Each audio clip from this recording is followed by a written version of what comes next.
Morning to you all. Welcome back to our Namaste Village Friday session. So wonderful to see you. I have to admit, I am feeling a little bit like, after yesterday.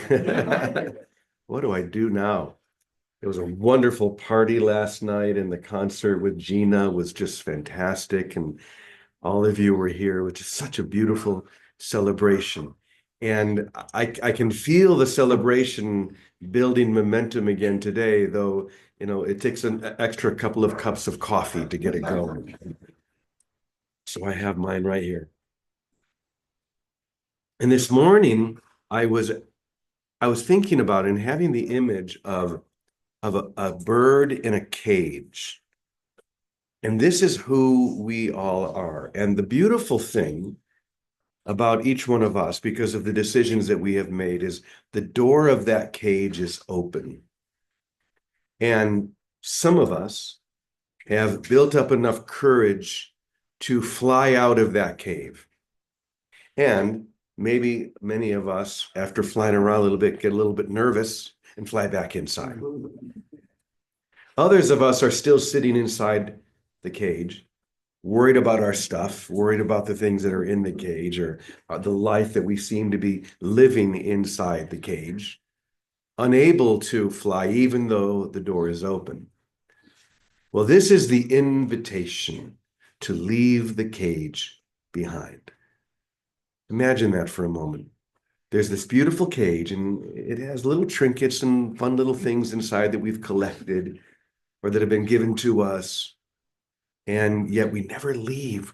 We know that there's this whole world, this whole universe of goodness, and we can see it because it's a cage that doesn't block out the view. And yet we're so comfortable within the tight confines of our own self-concept. Because that's all we're really talking about is leaving the self-concept, the cage of that self. So I want to begin with a parable. Imagine that.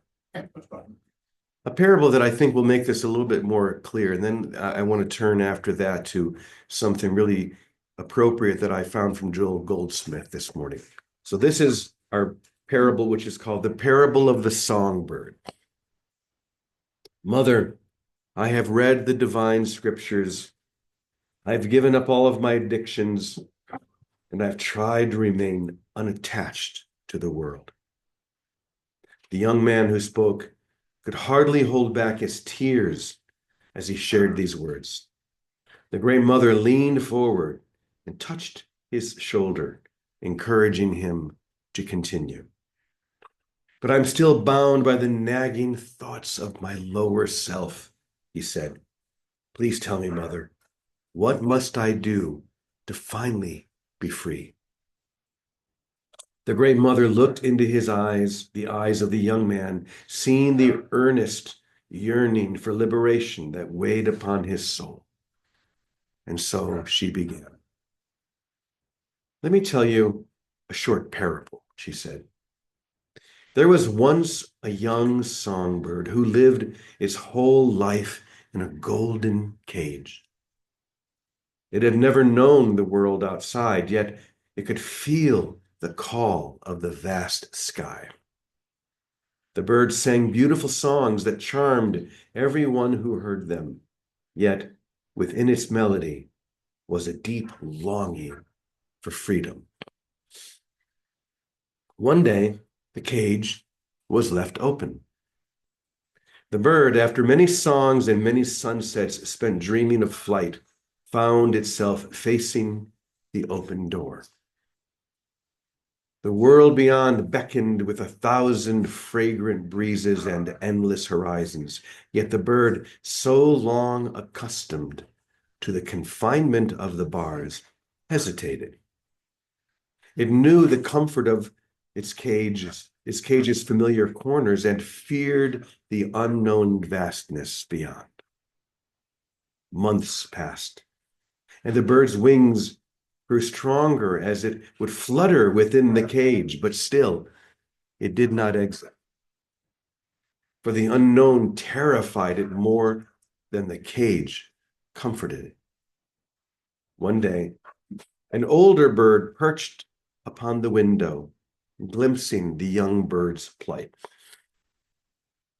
Why do you not fly free when the world awaits you? Asked the elder bird. The young bird replied, I have read of the sky in the books kept beside my cage. I spread my wings each day, preparing for flight, yet I feel bound to this place and even to the chains of thought that tell me I'm not ready, that maybe I'm not meant for the freedom I seek. Excuse me. The older bird added, understanding the young one's turmoil, and said, reading about the sky and stretching your wings within the cage are but ways to kindle the flame of hope. But to be free, you must step beyond the threshold.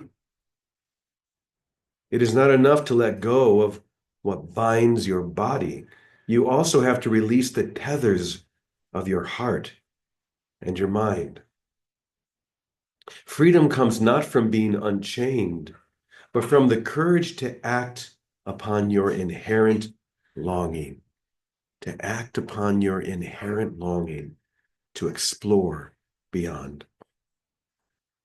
With these words, the young songbirds, its heart fluttering with anticipation and fear, took the leap and flew out of the cage.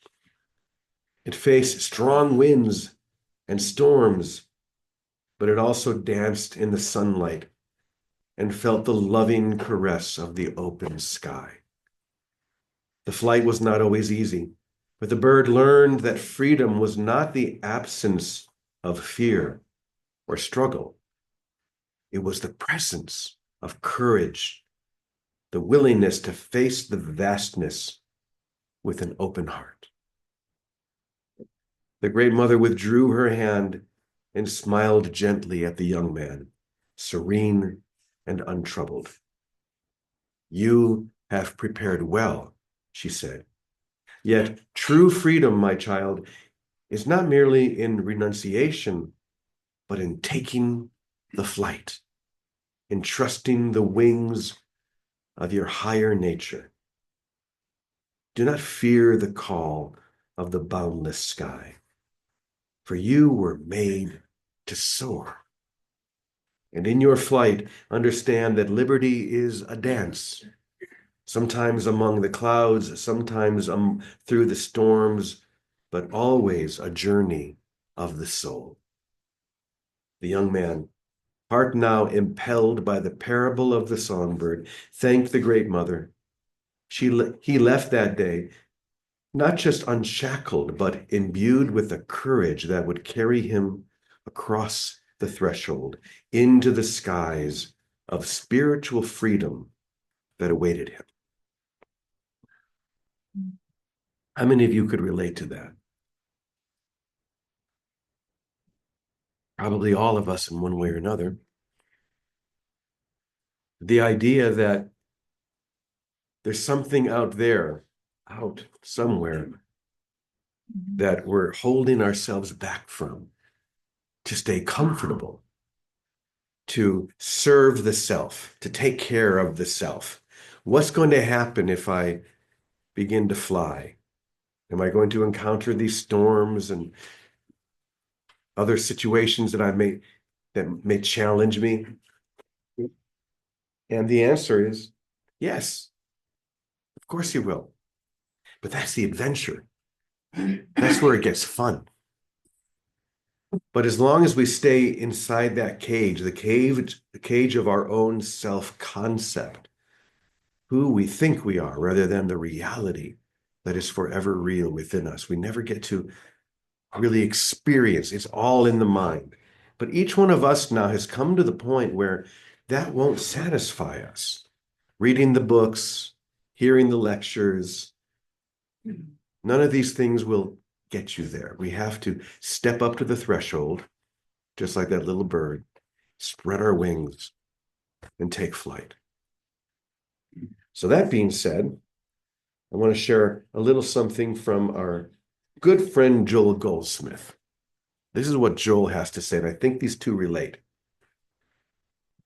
One reason for the world's lack of interest in this vast subject, or we could say our own lack of interest, is that this great reservoir of power resident in our soul cannot be used for selfish purposes.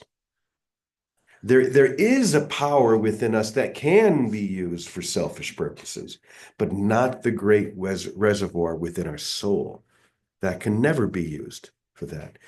Back in the day when the law of attraction was getting so much attention, when The Secret came out and everybody was talking about how to magnetize the things that I want, the things that I don't have, the things that I deserve to me.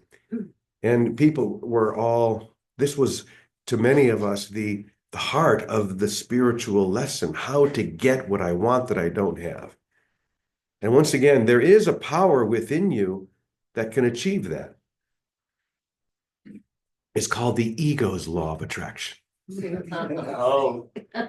The ego does have this magnetic power, but it can fool you into believing that its magnetism is supreme. It can fool you into believing that it can accomplish or help you accomplish what you really want. But unfortunately, the more we call upon the power of that egoic self, even when we're successful, even when it works, we realize that it's not satisfying. Because deep within us all, just like within that little bird in the cage, there is the knowledge that beyond all of that, there is another great reservoir, far infinitely greater than that of the ego, and that's the soul. The soul's law of attraction. That's what Joel's talking about here. So once again, one reason for the world's lack of interest in this vast subject is that this great reservoir of power resident in our soul cannot be used for selfish reasons. Think of this, or think of the enormity of this, a great, marvelous power at hand. And yet, it can never be used to serve a selfish end, something that just serves me. Herein lies the secret of why so few achieve soul consciousness. We only become aware of the presence of the soul after we have freed ourselves of selfish desires. And in proportion to our desire to serve the interest of humankind, do we individualize this infinite power within us. Let me read that last part. Once again, we only become aware of the presence of the soul after we have freed ourselves of selfish desires. That's the stepping to the threshold, spreading our wings and flying outside the cage. And in proportion to our desire to serve the interests of humankind, do we individualize the infinite power within us. Isn't that beautiful? It is right, natural, and normal that we live full, happy, and prosperous lives. But we can do this without taking thought for ourselves. This is the real secret. Without ever taking thought for ourselves, for our supply, or even our health. All the good necessary to our welfare will be supplied to us in even greater abundance than we can accept when we give up the effort and the desire to get or to achieve or accomplish, and then come more into the consciousness of desiring only to fulfill our destiny on earth. And what is our destiny on earth? To give everything, to serve, to love, to bless. And we all know now that that's the only thing that really makes us happy. There is the happiness of that egoic self because it thinks it got something in relation to its need, but that's a fleeting momentary experience, but the love and the joy and the completion that we sense when we give everything, when we live but to serve, this is when our eternal nature steps forward. This is when we fly. We are here as part of a divine plan. We are consciousness fulfilling and expressing itself in an individual way. And if we will learn to keep our thought away from ourselves and away from the fear that we will be without place or income or health, all of those things, and let God fulfill its destiny through us or as us, we will really find that all things are added automatically. All things are added easily, naturally, without any effort on our own. We just have to step to the threshold of that cage, spread our wings and fly. So if you do and you begin to fly out and suddenly there's a storm outside, don't come right back. Resist the urge to fly back into the cage where you feel safe. Keep flying, fly higher, fly above the clouds. If we fly high above the clouds, we don't have to worry about the storm. And then you'll be an example for all of the others who are still earthbound. How does that sound? All right, well, it's not bad for a Friday lesson after a big party. And I didn't know if I would have it in me. So let's turn to Vicky now and hear what you would like to share. Good morning, Vicky. Morning, everyone. Morning, Brother James. Happy birthday week still. Happy spring, everyone, the first day. And I love the mother's parable about the bird in a gilded cage because I think we've all experienced that. And I always love Joel Goldsmith. He cuts to the chase. He cuts straight through to the heart of the matter. And the key in all of it is there is a desire in us to give. We want to help.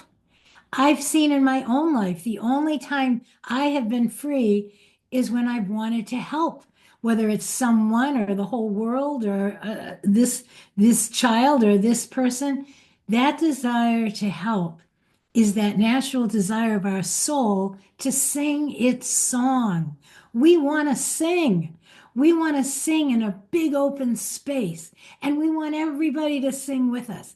But it's in the very little things that we get caught. It's also in the very little things we get free. So if I fall down, or if I get a headache, or if I get a cancer, if I get anything, oh my gosh, first thing, call the doctor, get a pill, get a shot. Ba-da-da-da-da-da. These are the little things. It's time. It's time. We say, I just want to sing my song. Show me. And the way we fly out of that cage with our wings open, we let it be. Oh, I've got this, I've got that. Okay, let it be. I'm going to find out what everything is. What's real health? Not just what's a healthy stomach, a healthy head. What's real health? What's health that gives of itself?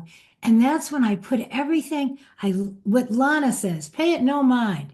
Pay it no mind. Pay all your mind to that soul inside, that presence of love inside that wants to give itself, because that's what's connected to the everything, the all, the love of God, the love.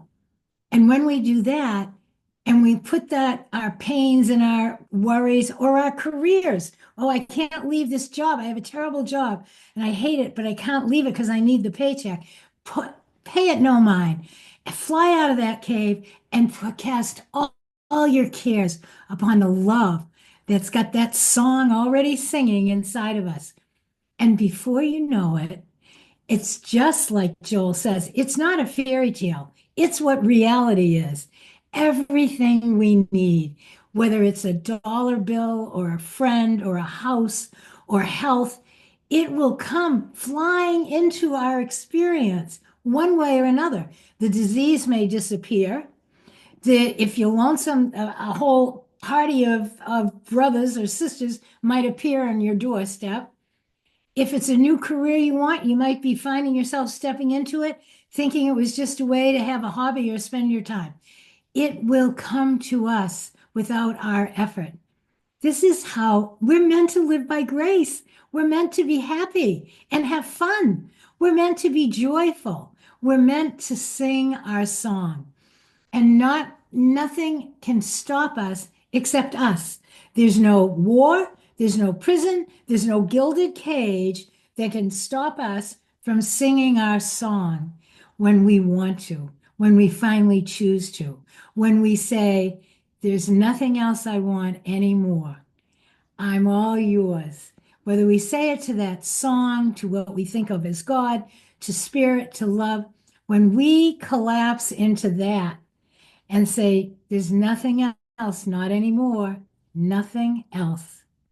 And you go out and sing your song and fly, everything we need appears. May not appear in the first 30 seconds, but it will appear. And none of the hindrances, the sickness or the lack of money or loneliness, it won't bother you. You'll be too busy singing your song. The key is to want to give it. And really, Jimmy, you've been a great example because we've watched you come over the last year, have many inspirations and many ideas of ways to give. And all of a sudden, you landed in one where you don't want to be right or wrong or change or fix anybody or anything, where you got to a free space where all you want to do is give, all you want to do is love, sing your song. So that example has been very powerful, energetically, in words, in form, and we give it to each other here every day. Don't worry about your problems. They're nothing. They were just the resistance to singing your song. They were the resistance to letting love guide us, direct us at any age. There's no age limit. There's no body limit. There's nothing that can get in the way.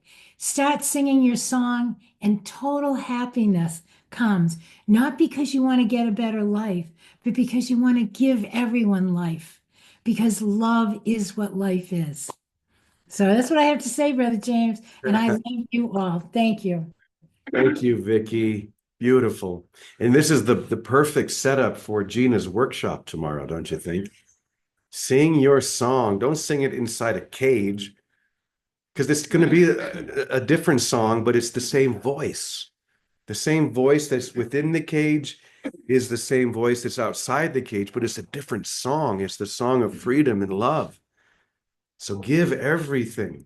And remember that the giving that we offer is always directly opposite the world's concept or the ego's concept of what this world is for. And that always reminds me, and Vicky brought this to mind, it's a story that I've told before, but I love it so much. Such a great example from Dorothy Day, one of my great peace heroes. And Dorothy said, let's say you need to get from New York to Chicago, and you're going to take a bus, and the bus ticket is $100, and you don't have it. So what are you going to do? You're going to go to God and say, God, the ticket I need is $100. Help me get that. Next thing you know, you have $10. Great. But you have to go to God at that point and say, thank you very much, but I need 100, not 10. So give that 10 away. Give it to somebody who needs it more. And then before you know it, someone gives you $25. And you say to God, thank you, but I need 100. So you give that 25 away. Just give it away. Next thing you know, you have $80. It just magically shows up. But you go to God, you say, I told you already, this ticket is $100, not 80. So give the 80 away. Just give it to someone else. Next thing you know, you got 100. That's how it works. It makes no sense. It doesn't make any sense. And that's the beauty of it. Because it doesn't make sense from within the cage. There is a certain logic inside the cage and a whole nother sense of understanding when you fly free. Within the cage, giving away the 10, the 25, the 80, because you want to get to 100, giving it all away makes no sense. But when you're outside the cage, flying free, it makes total sense. Isn't that beautiful? So Calico, let's turn to you and see if you have any final thoughts. I'm so glad you shared that story. I was thinking about it while everyone was talking. And it's like the ego has a way of giving. That's not what we're talking about. The ego finds a problem and then throws money at it in order to fix it, or throws something at it in order to fix it. That's the ego's way of giving. This isn't that. This is what James just talked about. It's like, my own personal parable in this was, okay, I gave all my money away thinking I want to know what divine providence is. And that was great. And then Teddy was still alive then, and he wanted to do one last publishing of the the book. And it's like I could feel his deep desire. Now, really didn't have any money, but somehow I showed up. I had like $5,000 in my account. And I kept feeling Teddy's deep desire to do one more publishing. And so I gave him $5,000 because I really got he had a deep desire. And it wasn't about making himself bigger or better. It was about extending in the way that he had extended his whole life. And so, it's not the giving with Holy Spirit or God's giving is completely devoid of anything that makes sense. Doesn't make sense. Give it all away, and then you'll be taken care of, and you're going to be assisting with something so more powerful than we've ever known. But it's like it's the two minds that we use or have access to, the ego's mind and God's mind. And they're completely opposite. The ego is all about, well, I can't give you 5,000 because I only have 5,000. Okay, that's the ego's mind. Or I'll wait till I get a little more money and then I'll see. You know, put it back into time. That's always helpful. But God's is, and I've listened to so many of these voices, from start smoking cigarettes to give all your money away. It's like there is a different way that I hear God, and there's no fear. And it usually doesn't make any sense to my ego, absolutely no sense to my ego. But the certainty that comes through God is, well, of course I'm going to do that. And your ego's going to be screaming the whole time you're writing the check or doing whatever. It's going to be screaming, "What are you doing, you idiot? You need this. This is for your new car." Or whatever it is. And the reality is it's there's a sense of knowing that you just feel it. And that's what, James is, he just feels it. There's no question to, you just do it. And then everything else will play out however it plays out. So in the mind training, and I'm saying this to all of you because I know you're advanced mind training people, just play with this two ways of seeing anything. It's through the ego, and there's always going to be fear somewhere in the ego. No, you can't do that because then you're not going to have as much. Or, oh no, you can't do that. You don't have time for this. Whatever. God's way is it comes with clarity and certainty, and it fills you up with joy. It's like, giving money to Teddy filled me up with joy. And I kept saying, okay, my ego is involved. I kept saying, I can't do this. I only have 5. I'm going to give Teddy 5. Why would I do that? I have never even read the sparkly edition. And it's like, but what was there was Teddy and this big hearted soul that just wanted to do one last publication of the sparkly to extend to the world. And I could not say no. Thank you. Yes, I had to join in with Teddy and say, right on, Teddy, let's go for it. I join you in this divine providence in your mind because I want to support that. Okay. So anyway, thank you. Thank you, Calico. I remember that very well. Now, Vicky, in a second, I'm going to turn back to you because, of course, you were right there with Teddy when this whole thing happened. But I also want to say that everything you described, Calico, is how Namaste Village happened.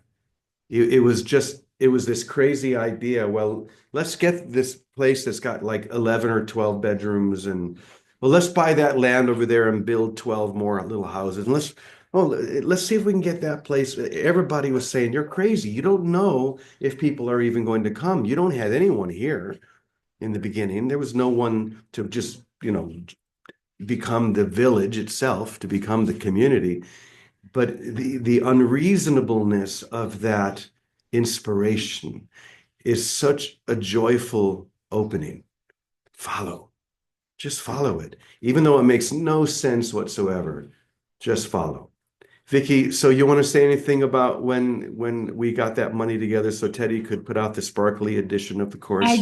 I do, because Jimmy, thank you, because you sent just about a matching amount and it really launched. Teddy was so grateful and so elated that he needed $20,000, and the money you sent multiplied within a few weeks. And until then, he had kind of been stalled. And I want to thank you, Calico, because that's what communion is. You could feel the call in him so deep, and it opened him up, opened all of us up. And the book went into publication, and there was the last 3,000 books he did. And it was the thing that fulfilled his time on earth, and when he could go home and he could lay down his body. So I thank you for that. And he always did that. He never had money to do the books. He gave away over 20,000 books in little publications, half a dozen times publishing. But that one was the most exciting and joyous one. And I thank you both and this whole family, because as a family, you held Teddy and I, but Teddy in such love and care that it propelled him to a real completion, where he would say, Vic, I'm so content. That was it. The book was published. He could have many to give away. He was done, and he was ready, and he is. And I think he's actually, because nothing happens, we don't go anywhere. He's right here. So we thank you for the promo. And if you need a book, let me know. Thank you. Beautiful. Such great examples. So now we step outside the cage. We spread our wings and we fly. Are you with me? Let's do it. And to that we say, Amen. Amen. Amen. Amen. Amen. Equal.